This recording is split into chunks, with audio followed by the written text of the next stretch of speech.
Le spectacle que je vais jouer ce soir, c'est une prise de parole théâtrale sur le handicap. Voilà. J'avais envie de parler du handicap parce qu'il se trouve que je suis touché de près, puisque j'ai un grand frère handicapé. Et donc après, assez rapidement, je me suis dit parler du handicap en général, c'est un peu laborieux, c'est un peu risqué.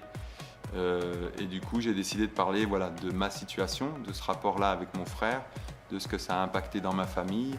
Et du coup, j'interprète plusieurs personnages, mon frère, ses amis du foyer, mes parents, les médecins, etc. Un petit peu toutes les personnes qui gravitent autour de notre famille et de cette situation-là particulière, entre guillemets. Et du coup, oui, il faudrait qu'on se mette aussi tout de suite d'accord sur un truc.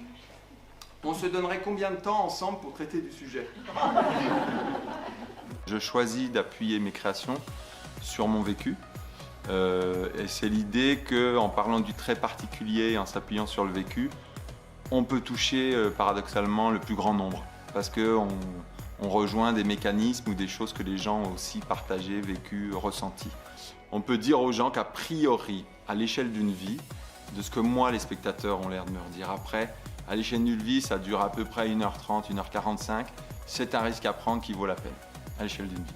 Voilà. C'est ça qu'on peut leur dire. Donc venez, ok c'est ça le point de départ, mais il y a apparemment plus de profondeur, enfin je dis ça parce que moi je ne l'ai jamais vu, mais il y a plus de profondeur, ça pose aussi des questions sur le sens de la vie, sur tout ça, mais avec de l'humour. Voilà. Il y a, souvent ce que les gens disent, c'est que c'est le grand 8 au niveau émotionnel, quoi. Voilà. On rigole très fort, des fois c'est plus intense, ça prend plus en émotion, mais apparemment ça vaut le déplacement.